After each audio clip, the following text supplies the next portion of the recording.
শ্ৰীকৃষ্ণ আছিলে অৰ্জুন কবিয়ে Arjun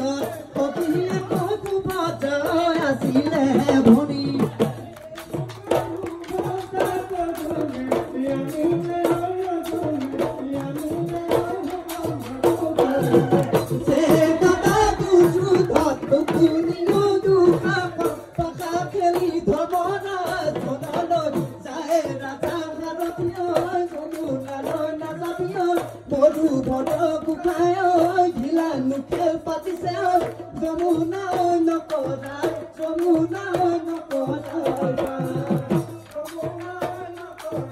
Jamuna no korai pa